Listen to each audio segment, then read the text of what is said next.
Welcome, dear listeners, to the Speak and Flow podcast, where we dive into unique experiences to help you and your team achieve maximum potential and flow. Today is an amazing day because I have a phenomenal leader with so much experience, Chris Sterbenc. He is the Chief Revenue Officer for 23 years at Scale Up Accelerator and also over 35 years of sales leadership in startups. Hi, Chris. Hey there, how are you? I'm so glad you're here. I am ready to dive in. We're going to go into just wonderful topics about communications and startups. And before we get into that, can you share with the audience more about what you're excited about in terms of your business and Scale Up Accelerator? Yeah, thank you. So I've been I'm a bit of a startup junkie, as you probably figured out, with 35 years in the business. And I started a consultancy to help seed and A-round companies back in 2002, and that's the Scale Up Accelerator. And when I'm not in a full-time head of sales role at a startup, I've been focused on developing my consultancy. And I work with, like I mentioned, multiple other startups. And so I just recently left a company called Learn to Win, which is a software training platform, and led them from 0 to 9 million in 3 years. Woo. And they just took a big $30 million funding round in June, and they're really doubling down on going into the US defense market, which is one of the three spaces. We hired some folks to kind of take that baton and run with it and go into that market. And I left there at the end of Q3. Great team, great people. It was fun to watch them develop over the last 3 years. But moving on to the next thing, which is, again, Scale Up Accelerator. So I've currently got 4 clients that I'm working with today on a fractional CRO basis.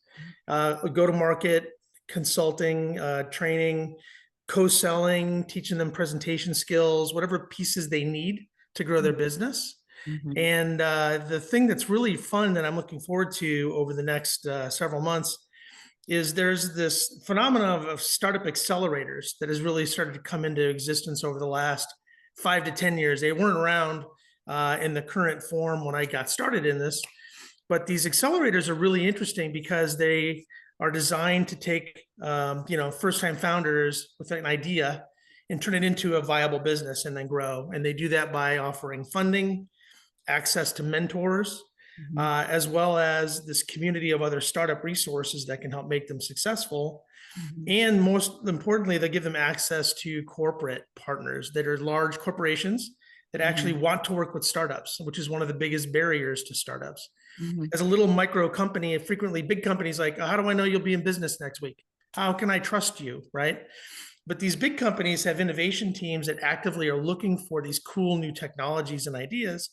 They join by paying into these startup accelerators, and they basically make their matchmaking is what they're doing between startups with ideas and big corporations. And so at Learn to Win, we participated with 4 different ones. One of them is a global operation called Plug and Play, and they're probably the single biggest startup accelerator platform in the world today. They're based here in the Bay Area, Silicon Valley, but they now have over 30 locations around the world. And they're having their biannual summit in 2 weeks. So we'll have over 600 startups in Sunnyvale for a 3-day summit, broken out over 15 different vertical industries. And all 4 of my clients are plug and play portfolio companies. So I'll be there with them to sit in on some of the sales calls and see them do their presentations, and also just talk to lots and lots of other startups. So very excited about that. That's exciting. That is exciting, especially with so many technologies and changes in the world. And wow, it sounds risky too at the same time. I'm curious, with your experience and being in so many different startups, what have you found with communication in terms of when maybe areas of challenges that they've had with communication? Yeah, there's probably the two biggest themes around communication in startups. One is the messaging of the company to their potential prospects. And that's something that, every startup's got to ultimately figure out is what is their sweet spot? What does their perfect target prospect look like? What is the messaging that will get their attention and get them to engage? And that's an iterative process that you'll test messaging and tweak and tune it and that thing. And then the other one is more the individual leadership. Frequently in tech startups in particular, your founders are engineers and they are frequently ultra bright, but they're not necessarily great interpersonal communicators. Right. And so, as a thought leader and evangelist of this concept that they're building their solution for, they need to learn gradually how to get better at that. Public Mhm. speaking is a big piece of that. You get an opportunity to be a thought leader at one of these summits or conferences.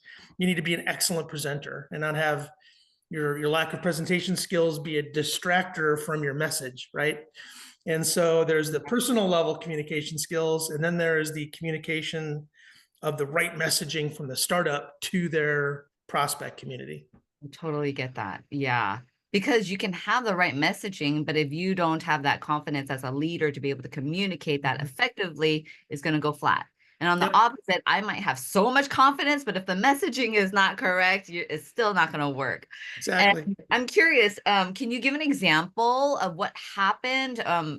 Maybe you worked with this company or started a startup or not. Like what happened when you don't get the messaging and the public speaking right? What's the impact?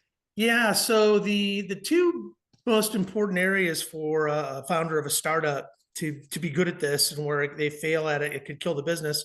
Number one is fundraising. Like, so you have this concept and you've built out maybe a minimum viable product, or it might even just be a slide deck that describes what you want to build.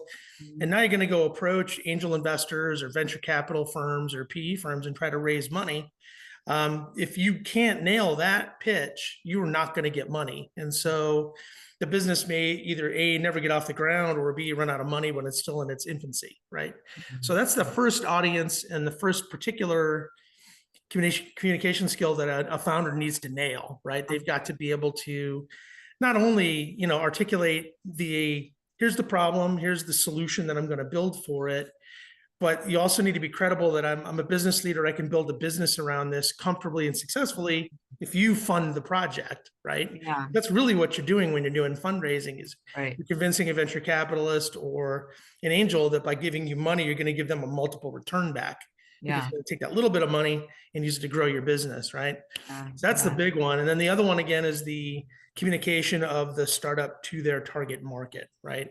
So now that yeah, they've received the funding and they built the thing.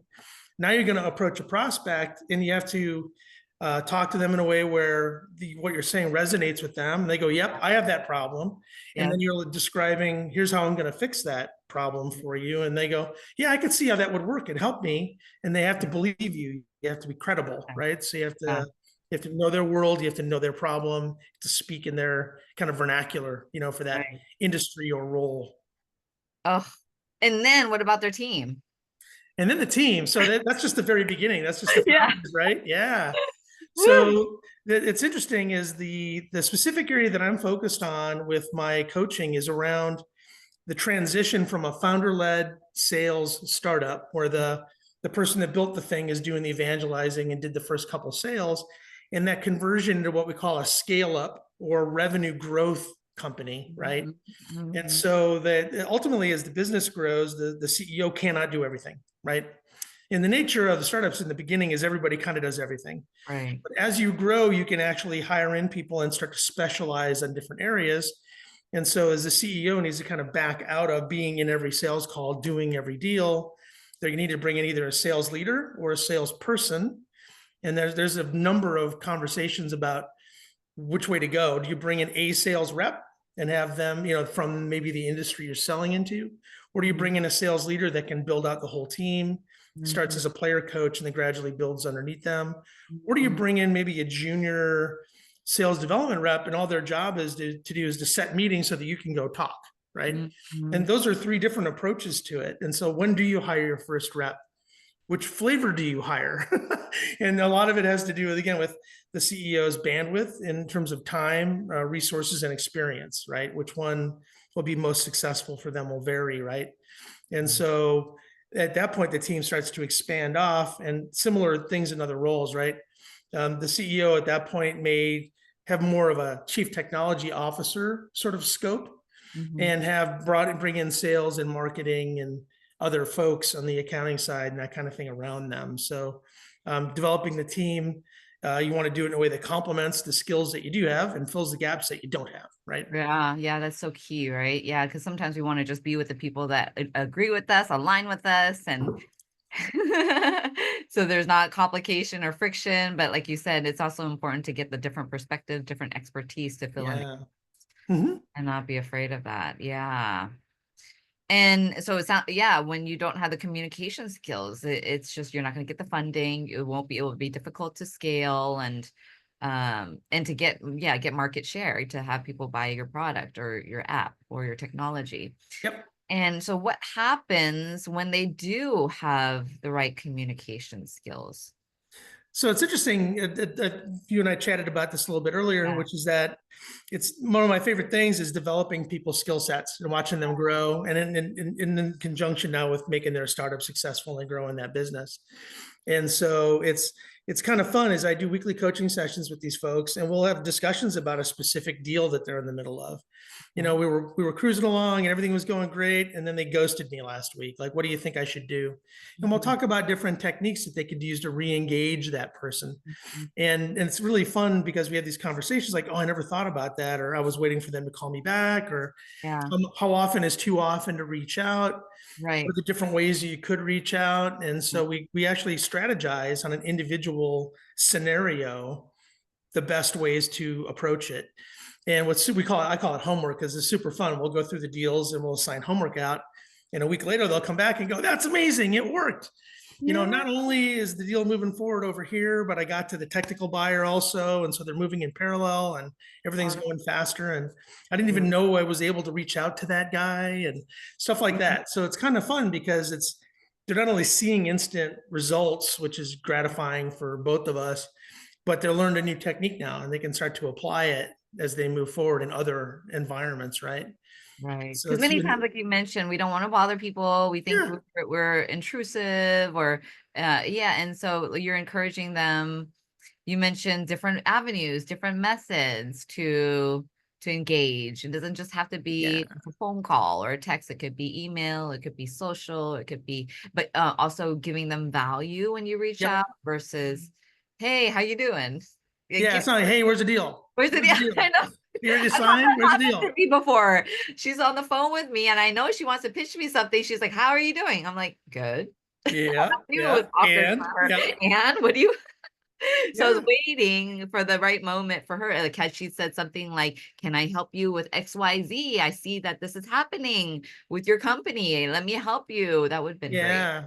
Yeah, you Adding bring that them little value. nuggets of value, like, hey, I read this article. It made me think of you guys. I think there's some Yeah. things here that might you find interesting or helpful. Or Right. now you're Right. bringing them a little bit of value. And again, no one loves it when their phone's blowing up and it's the same call. Like, okay, that's the 13th time they've called me in 3 days. That's obnoxious, right?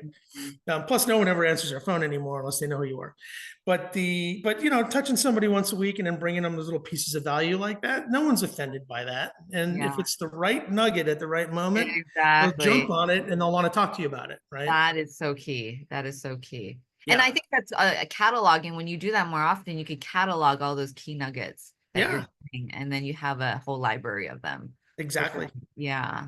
And what about pitching? Transitioning over to pitching, what are some of your Mhm. ideas that you can provide or offer with pitching to an Yeah, pitching. individual? So the pitching is actually one of my favorite things. And Uh-huh. as a head of sales running a team, like the actual selling is such a small percentage of your time that I treasure it. It's the funnest part of my job, right? A lot of the rest stuff is administrative and meetings and internal stuff, and it's just not that exciting, right? But it's actual selling, especially public speaking, is super fun, right? And so with each person, it depends on their skill set. What you got to kind of assess where they're at. But Mhm. some of the really fundamental stuff is like a good deck. Mhm. People make some horrible PowerPoints. Yeah. I'll give you a great example. So I am a mentor for a cohort of startups at the Santa Cruz Works, which is a local tech accelerator. And all their startups are focused on eco-friendly, green, sustainability kind of things. Mhm. And so this current cohort, there are 7 startups, and we actually had their demo day, which was last night, Mhm. where they've been months preparing and they got to pitch, right? So we've been working with them on practice sessions leading up to this. And like the difference between like their very first decks 3 months ago and what they pitched last night is like night and day. You know, one of them got up and the very first time they had black slides with white words and no pictures. And every slide was a whole paragraph. We call it the wall of words. Right. Like, oh, they just broke like 11 rules on every slide, right? So, you know, ironically, this company called Trees Wax, they want to be in the winter last night. They make surfboard wax Uh-huh. organically because the major brands are all petroleum based and they're not Okay. reef friendly. And so there's Oh, a okay. lot of islands and surf spots like Honduras and all those things that are Okay. it's illegal now to use those waxes Yeah. because they're non-biodegradable. So these guys have created a tree-based Nice. organic surf wax that's Nice. eco-friendly, right? And can you think about any sport or business that would have better visual imagery you could use in your deck than surfing? Right, right, These are right. the guys that had a wall of words. Their deck was black slides with white words and no pictures.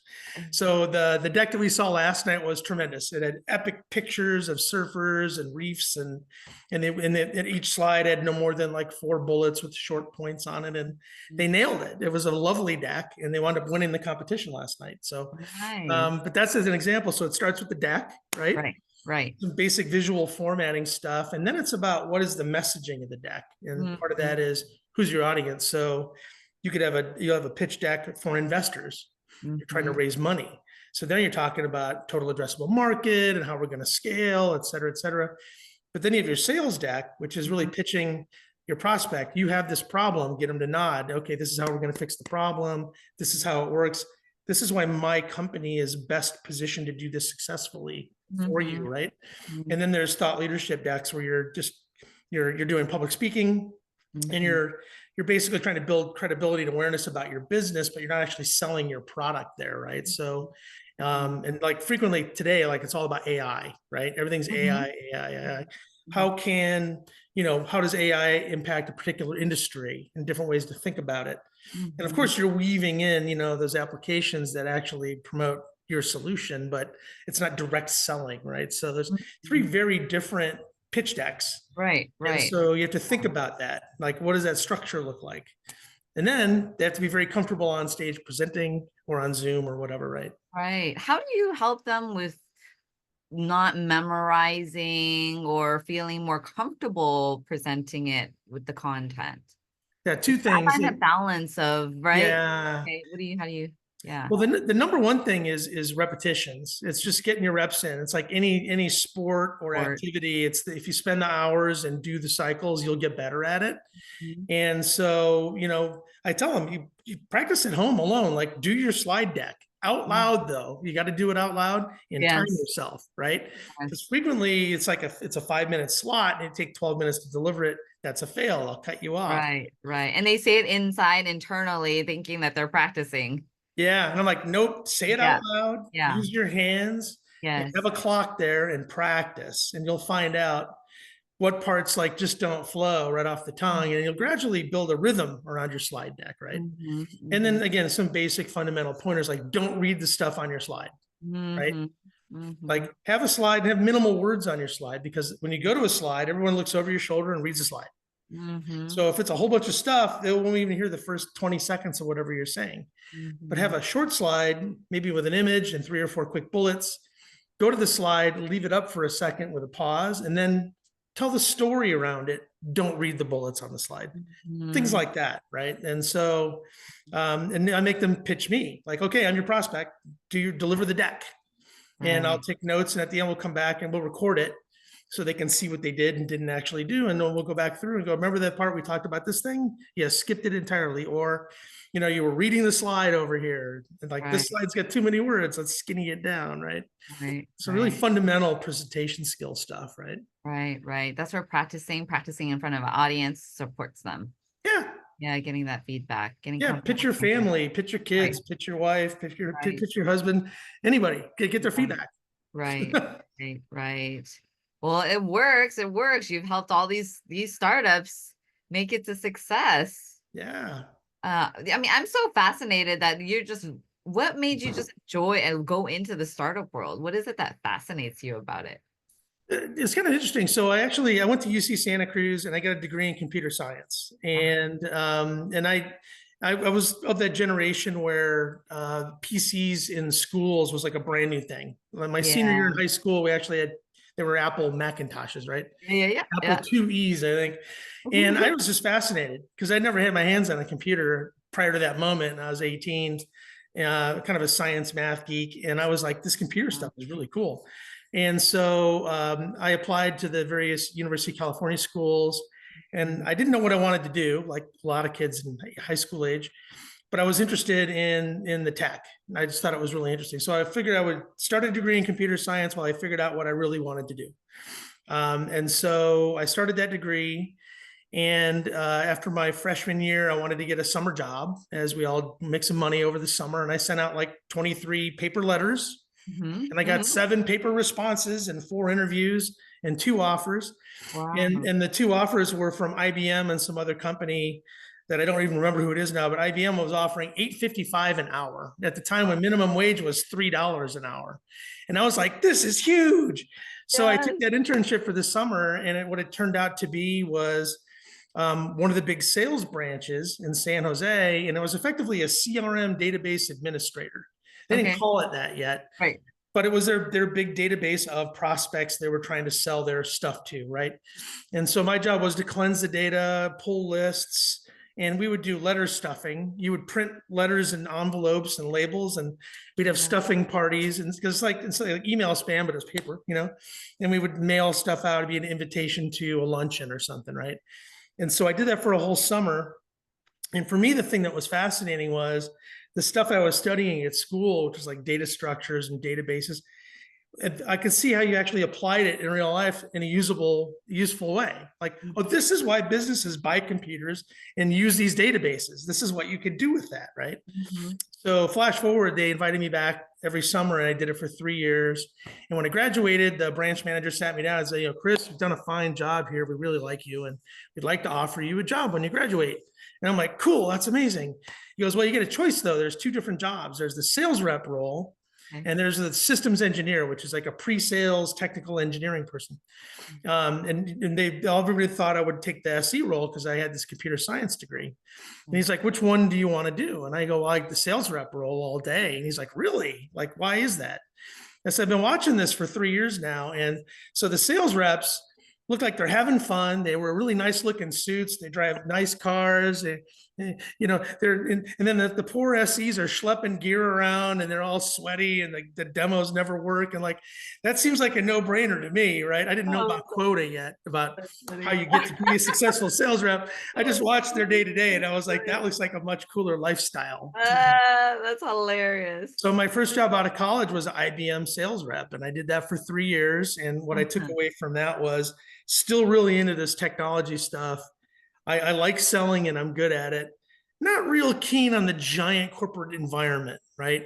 Mhm. And so at the same time, when I came out of school, most of my friends became programmers and they all went to work in the Silicon Valley. Some of them went to Apple when it was still very early, but a bunch of them were at startups.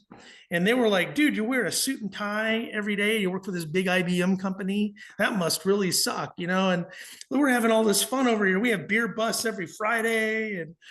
And I was like, I kind of did have a grass is greener kind of thing going on. And Uh-huh. Uh-huh. and so when I left IBM, I joined my first startup as a sales rep, and that was the beginning. And I've been doing that for the rest of my career since 1990. Wow, what a journey. Yeah. That's awesome. That's such a, I mean, to have both, you had both the technical and you're able to integrate that into the sales and bring all of that. That's why I was like, sales and chief revenue officer is like usually so separate Yeah. or not. It could be both. So, but It's a it's subset good that usually. you have Yeah. both. So Yeah, yeah, yeah, yeah, yeah, CRO, you've got all the customer facing. So you've got sales, marketing, and customer success. Typically, it's all yeah, customer, but yeah, it's a superset of sales for sure. Yeah. yeah, yeah. Oh my gosh. Well, Chris, can I ask you the last question? I learned so much today Mhm. around communication, pitching, the importance of messaging, and so many wonderful tidbits. And what would be your one last golden takeaway that you want the audience to remember? Yeah, great question. So I think this is particularly appropriate for the startup universe, but it's true everywhere, which is like don't be afraid to fail. Get out there and experiment and do it in an iteratively in a cycle, right? So go try things fearlessly and know that they're not always going to work. And you're going to get a lot of no, and things are going to fail. And take the good parts that seem to resonate and build around those and just continue to experiment. And just don't be afraid to get out there and do it. It's in the startup world, that's just the nature of the business, is that 9 out of 10 don't make it 5 years. There's a lot of failures. Business is crater. It's a race against time and money, really. You know, got to show enough traction before you run out of money to raise the next tranche of money and continue to grow the business. So you need to be kind of fearless about it, but you also need to do it in a way that is structured, where you're learning by failing and not just trying and failing. Are there questions that you generally have people ask themselves during the 3 months of to consider, to reflect on? Well, I think the big thing is, is anything you're saying resonating to your target audience, and then focus on that piece and expand upon it. And, I'll give a really quick example at Learn to Win. When I joined the company, and the mission was to find the sweet spot in the market for this training platform. There's over 700 different ed tech products out there, very busy, very crowded, very noisy space. Where is Learn to Win going to be successful? And that was what I was hired to come in and figure out. Yeah. And we had the very basic sales deck in the beginning. And one bullet point on one slide was about sales training. And that was the one thing that seemed to really put people's attention up. So that bullet became a full slide. And that slide became an entire deck. And that one bullet, which became a slide in a deck, became half of our commercial revenue within 3 years. Sales training, sales enablement is the sweet spot, one of the sweet spots, first one identified for Learn to Win, but it began as a single bullet on a slide. Wow. And so when you do the pitch, you're watching for where are they nodding? Where are they in body language and where are the questions coming from? And then again, you hone in on the areas that are resonating and gradually expand it out. And that can become your whole pitch at the end of the day. It's kind of crazy. That is really crazy. That's fascinating. Yeah. Because you wouldn't know until you go out there, like you said, fearlessly with your messaging, to get out there, talk about it, versus build this whole thing out or make it all perfect, or make have everything be perfect before doing it. So just go out and be fearless around it and iteratively. Give it your best shot, get the feedback, tweak it, tune it, do it again. Yeah. And hopefully along the way you get some money so you can go and do it again. Exactly right. Love it. Thank you, Chris. Really appreciate your time and your experience and expertise and sharing that with our audience. Really had fun today. It was great to be here. Thanks for having me on. Yeah, thank you, Chris. And thank you, audience. I trust that you got the nuggets that you need for your business or your profession, whether you're working on a startup. If you are and you need some support, grab Chris. We'll put his contact information in the show notes. And if you're in corporate leading a team, you can use a lot of this as applicable and take the nuggets that you need. And we'll see you on the next show. Take care. Have a good one. Bye-bye. Thanks for joining the conversation today. Are you curious on how you measure up with your ability to speak in flow? Come grab my free self-assessment at https://speakinflow.com/assessment. And I'll see you on the other side.